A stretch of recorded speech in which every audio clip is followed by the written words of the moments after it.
आप देख रहे हैं एसएमपी झारखंड न्यूज। हकीकत है तो दिखेगा। ये साजिश अन्य धर्मों से भी मैं कहना चाहता हूं, बंद करे, अथवा हम लोग झारखंड में जीने नहीं देंगे।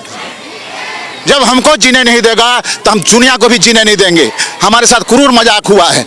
नमस्कार, एसएमपी न्यूज झारखंड में आप सभी का स्वागत है। खबरों में क्या है आज खास, देखिए एसएमपी न्यूज के साथ। पहला खबर, पिछले कई वर्षों से चली आ रही सरना धर्म कोड की मांग अब जोर पकड़ने लगी है। तो वहीं खबरों की खबर में है बिरसा जैविक उद्यान से जुड़ी खबरें। जल्द खुलेगा बिरसा जैविक उद्यान। इस पर जैविक उद्यान के प्रभारी ने क्या कहा, निदेशक ने क्या कहा, हम इस खबर के अंत में देखेंगे। हम बढ़ते हैं अपने पहले खबर की तरफ। पिछले कई वर्षों से चली आ रही सरना धर्म कोड की मांग अब जोर पकड़ने लगी है। आदिवासी समाज जो सरना माँ की पूजा करते हैं, वे सभी अपना धर्म, अपनी पहचान को लेकर अब सड़कों पर उतर गए हैं। जी बिल्कुल, आपने सही सुना। आज राजधानी रांची और इसके आसपास के ग्रामीण इलाकों में हजारों की संख्या में सरना समाज का समूह मानव श्रृंखला बनाकर मुख्य प्रदर्शन किया। आपको बताते चले, आज हरमू मैदान में सरना समाज के लोगों का महाजुटान हुआ था, जहां हजारों की संख्या में महिलाएं और पुरुष एवं बच्चे पहुंचे थे। वहां से एक जुलूस के रूप में सभी मोराबादी मैदान पहुंचे और एक आम सभा किए। हालांकि हम आपको बताते चलें कि जुलूस के साथ साथ प्रशासन की पैनी नजर पूरे शहर में बनी हुई थी। मोराबादी मैदान पहुंचने के बाद वहां मौजूद सरना धर्म गुरुओं ने क्या कहा और वहां मौजूद लोगों ने क्या कहा, आइए सुनते हैं उन्हीं की जुबानी। किस मांगों को लेकर के आज मानव श्रृंखला बनाना पड़ा? हम लोग आदिवासी कोड को मांगने के लिए हम लोग का संस्कृति और ये के साथ खड़वाल हो रहा है। हम लोग को आज तक पहचान नहीं मिला है हम लोग को। इसी के लिए हम लोग पूरे राष्ट्रव्यापी आंदोलन चल रहा है। आज 20 नवंबर को ही तो हम लोग आदिवासी कोड की मांग करें, समस्त आदिवासी के हित के लिए।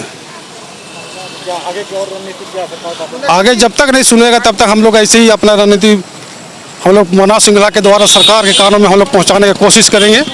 और हम लोग को इस जनगणना में हम लोग को कम से कम आदिवासी की पहचान मिलना चाहिए। इसी के लिए हम लोग इसी की रणनीति के तहत हम लोग आगे भी इसी करते रहेंगे, मानव श्रृंखला के तहत आंदोलन करते रहेंगे। और अगर सरकार हमारी बात नहीं सुनती है तो अगले बार हम लोग वोट से उसको जवाब दिया जाएगा। मेरा नाम नोएल कच्छप है, वार्ड नंबर 53 के अध्यक्ष हूँ। किस मांगों को लेकर के आज आप लोगों को फिर आना पड़ रहा है? आज हम लोग अखिल भारतीय आदिवासी विकास परिषद के बैनर तले आदिवासी धर्म कोड की मांग कर रहे हैं। क्योंकि पिछले 40 वर्षों से हम लोग प्रकृति पूजक आदिवासी अलग धर्म कोड की मांग कर रहे हैं। पहले हम लोग सरना धर्म कोड की मांग किए, लेकिन हमें अभी ऐसा लग रहा है चूँकि पूरे देश में लगभग 10 करोड़ आदिवासी हैं, लेकिन सब लोगों की धार्मिक मान्यताएँ अलग अलग है। जैसे हम यहाँ सरना मानते हैं तो दूसरे देश के लोग गोंडी, भिली, कोया, पूनम, इस तरह के अलग अलग बातों से अपने प्रकृति पूजक को पुकारते हैं। तो इस कारण से हम लोग सब लोगों ये सहमति जब बनाए हैं कि हम लोगों को आदिवासी शब्द लिखना होगा, और इसीलिए हम लोग आदिवासी धर्म कोड की मांग कर रहे हैं। पूरे देश स्तर पे इस बार हम लोग राष्ट्रव्यापी आंदोलन कर रहे हैं। आज के दिन पूरे देश में परिषद की जहां भी शाखाएं हैं 28 राज्यों में, सभी जगह लोग सड़कों पर उतरेंगे और आदिवासी कोड की मांग करेंगे। और हम लोग ये सरकार को, चाहे केंद्र सरकार हो या राज्य सरकार हो, ये बता देना चाहते हैं कि अगर इस बार 2021 की जनगणना से पहले अगर हम लोगों को कोड नंबर 7 यानी आदिवासी धर्म कोड नहीं मिला तो हम लोग ये आह्वान करते हैं कि अगले बार हम आदिवासी समाज से वोट की उम्मीद ना करें। कुंद्रेसी मुंडा, अखिल भारतीय आदिवासी विकास परिषद की जिलाध्यक्ष। आप क्या सरकार को बताना चाहती हैं? हम लोग सरना कोड की मांग कर रहे हैं। हम लोग चाहते हैं कि हम लोग का सरना कोड मिल जाने से ज़्यादा अच्छा रहेगा। बस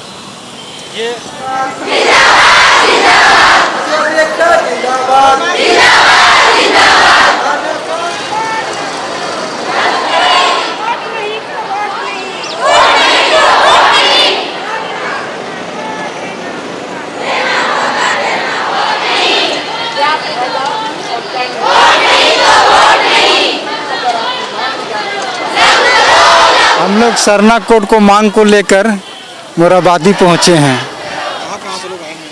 यहाँ पे है कठरगुंदा है, हेसल है, पंडरा है, बनहोरा है, मिसिरगुंदा है, मोराबादी है। टाउन का इर्द गिर्द जितना भी है, अभी कुछ लोग पहुँचे हैं, कुछ अभी आने वाले लोग हैं।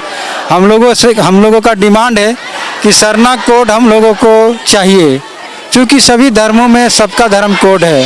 हिंदू, मुस्लिम, सिख, ईसाई, बौद्ध, जैन, सब कोई अपने अपने कोड से गिने जाते हैं, जाने जाते हैं। लेकिन आदिवासी प्राकृतिक पुजारी जो हैं वो उसका कोड नहीं रहने से उनको हर चीज़ में दिक्कत का सामना करना पड़ता है। और उसका माने शिक्षा में दिक्कत होता है, नौकरी चाकरी में दिक्कत होता है। ऐसे अन्य कितने ऐसे आती चीज़ हैं उसमें हम लोगों को दिक्कत का सामना करना पड़ता है। इसलिए हम लोग राज्य सरकार और केंद्र सरकार से हम लोग मांग करते हैं, हम लोगों का अपील को आप सुने और सरना धर्म कोड एक कॉलम देने का काम करें। देखिए, कहना तो ठीक है, लेकिन क्या करेंगे? अगर हमारा अस्तित्व समाप्त हो जाएगा, हमारा जीवन ही समाप्त हो जाएगा, हमारा सारा कुछ समाप्त हो जाएगा, तो हम जी के क्या करेंगे? हम तो अस्तित्व के लिए लड़ाई लड़ रहे हैं, हम पहचान के लिए लड़ाई लड़ रहे हैं। हमारा अस्तित्व पहचान नहीं रहेगा तो हम क्या करेंगे? तो हम मानते हैं, हम कानून का सम्मान करते हैं और कोविड-19 का भी हम लोग देखे बहुत सा हम लोग पालन भी कर रहे हैं। थोड़ा बहुत ऊँच चूक हो गया होगा तो माफ़ी चाहते हैं। नाम शिवा कच्छप, आदिवासी सेना अध्यक्ष।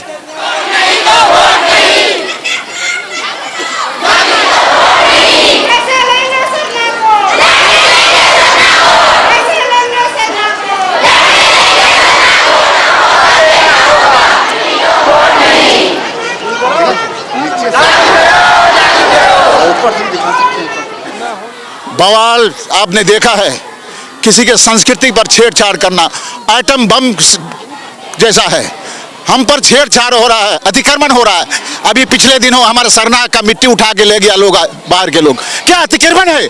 क्यों नहीं मस्जिद से ले गया? क्यों नहीं ये मैंने गिरजाघर से ले गया?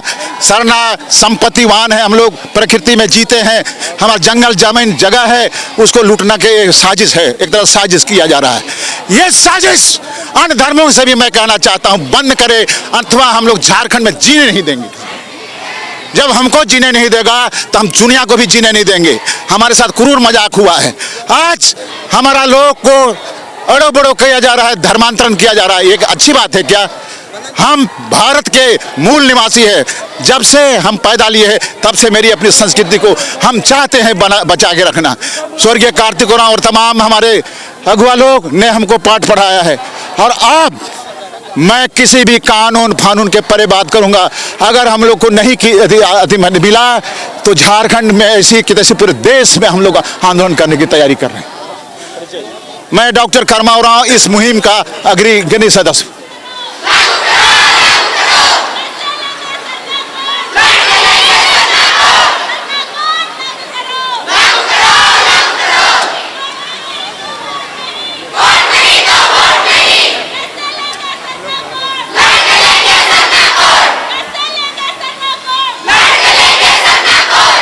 आज ये मोराबादी मैदान क्यों कुछ करना पड़ा? आज पूरे भारत में आप सब जानते हैं कि सभी समुदाय के लोगों को एक अलग पहचान दिया गया है और दशक से हम आदिवासी समुदाय को एक पहचान नहीं मिली है, जिसकी वजह से आज पूरा देश और हमारे यहाँ झारखंड के आदिवासी एक अलग पहचान अपना बनाना चाहता है, लेना चाहता है और सरकार से मांग करना चाहती है। जो सरना धर्म कोड की मांग को लेकर आज हम मोराबादी मैदान में इकट्ठा हुए हैं। तकरीबन कितने लोग होंगे?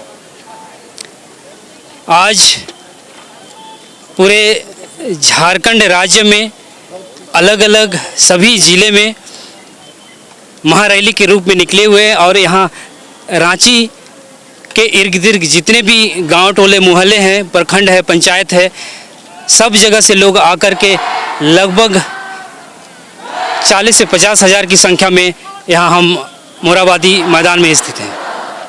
तो क्या ये मान कर चलें हम कि यदि सरकार ये सरना कोड लागू नहीं करती है तो पूरे झारखंड के लोग मोराबादी पहुँचने का मौका हो सकता है? एकदम हो सकता है। यहाँ झारखंड हमारा मोराबादी ही नहीं, हम देश के राजधानी हमारे दिल्ली तक भी पहुँचने के लिए लोग तत्पर हैं और तैयार हैं। सुखराम पान, केंद्रीय सरना समिति के संस्कृति सचिव। ये 1971-72 से ही हमारे पूर्वजों ने ये मांग लेते हुए चल रहे हैं और हमारे झारखंड सरकार हेमंत दा वादा भी किए हैं कि सरना कोड हम लागू करेंगे। इसलिए हम सब पूरे झारखंड में एक विशाल रैली के तौर पे हमारे झारखंड के मुख्यमंत्री हेमंत दा को एक नया संदेश देना चाहते हैं कि वो इलेक्शन के समय में जो वादा वो किए थे उन्हें पूरा करना पड़ेगा। काहे कि वादा किए हैं तो पूरा भी तो करना पड़ेगा। और पूरे झारखंड में हर जाति को अलग अलग जात दे दिया गया तो हमारे पूरे देश में आदिवासी सरना धर्म को तो देना ही होगा। हम लोग का एक ये बहुत बड़ा पहचान है। जो 1971-72 से हमारे पूर्वजों ने सरना कोड के लिए लड़ाई लड़ते लड़ते आज 2020 तक हम लोग उनके बच्चे लोग हम लोग विभिन्न जिलों से आए हुए मोराबादी में खड़ा होकर हमारे हेमंत दा को ये संदेश देना चाहते हैं कि वो अपने वो वादा को कायम करे और पूरा करे। वो धन्यवाद। जोहार। जय तो आज झारखंड। खबरों की खबर में है बिरसा जैविक उद्यान से जुड़ी खबरें। जी बिल्कुल, आपने सही सुना। कोरोना महामारी के चलते मार्च के अंतिम सप्ताह से यहां आमजनों का प्रवेश पर सरकार के द्वारा रोक लगा दिया गया था, जो आज तक बदस्तूर जारी है। लेकिन आखिर कब तक बंद रहेगा बच्चों का चिड़ियाघर? इसकी पड़ताल करने एसएमपी न्यूज की टीम उरमाझी के बिरसा जैविक उद्यान पहुंची तो वहां ताला लगा हुआ था। तो कब तक खुलेगा पार्क? इस सवाल का जवाब लेने टीम बोकारो के आरसीएफ सह जैविक उद्यान के प्रभारी निदेशक से मुलाकात किया तो उन्होंने क्या कहा, आइए सुनते हैं। केंद्र सरकार द्वारा अक्टूबर 15 से एंटरटेनमेंट पार्क्स जो है कंडीशंस के साथ खोलने के लिए परमिशन मिली है। वैसे में कुछ स्टेट्स में जाने माने जो भी चिड़ियाघर है, मैसूर, बेंगलोर, नंदनकानन, लखनऊ, कानपुर जो ये सब खोला हुआ है। हम भी प्रपोजल भेजे हैं सरकार को। अभी डिज़ास्टर मैनेजमेंट डिपार्टमेंट को चला गया है तो मंडे उसका स्टेटस पता चलेगा। परमिशन आ जाएगा तो हम भी खोल देंगे। तो सर, अगर चिड़ियाघर खुलता है उसके बाद एक निदेशक के रूप में आपका क्या रोल रहेगा? कि सुरक्षा, चूँकि सबसे पहले तो प्राथमिकता सुरक्षा की रहेगी, क्योंकि बच्चे भी यहाँ आएंगे, बड़े भी आएंगे, क्योंकि सुरक्षा के लिए यहाँ क्या व्यवस्था? बिल्कुल। वो सबसे पहले है कि उसका हम लोग का कोविड का एक प्रोटोकॉल है, सोशल डिस्टेंसिंग वाला, कंपलसरी मास्क और नंबर लिमिटेड होने का, ये सब हम लोग एक प्रोटोकॉल डेवलप करके सरकार को भेजे हैं। उसी हिसाब से होगा। जैसे हमारे जो भी अंदर एंट्री करेंगे विजिटर्स, उनका सैनिटेशन के लिए व्यवस्था की गई है। और हमारे जो स्टाफ हैं टिकट देंगे उनका भी फेस शील्ड्स रहेगा। और पूरा अंदर में भी हम लोग मॉनिटर करेंगे। और सोशल डिस्टेंसिंग मेंटेन करने के लिए हमारे सीसीटीवी व्यवस्था भी पूरा चालू हो चुका है। तो हम लोग नंबर लिमिट करके और ये सोशल डिस्टेंसिंग नॉर्म्स के साथ पूरा हम लोग जू को मैनेज करने के सक्षम हैं अभी। अच्छा सर, अभी पिछले तकरीबन 6 महीने से बंद है ये बात, तो इससे तो सर राजस्व की भी क्षति हुई होगी राज्य सरकार को? हाँ, ये तो नेचुरल है, ये कैलामिटी है। हम लोग कोई भी कहीं भी जो है ना, सबका बिजनेस जैसा बंद हुआ है वैसे हमारा जू का भी जो है वो स्वाभाविक है उसका रेवेन्यू को क्षति होना। बट हम लोग फिर प्रयास करेंगे कि फिर over a period of time उसका जो है रिकवरी हो जाएगा। उसमें कोई हमको आशंका नहीं है। तो अपना ख्याल रखें, क्योंकि आपसे है हम लेटेस्ट अपडेट के लिए चैनल को सब्सक्राइब, शेयर, लाइक करना ना भूलें और बेल आइकन का बटन जरूर दबाएं ताकि आपको लेटेस्ट अपडेट मिलता रहे। धन्यवाद। जय हिंद।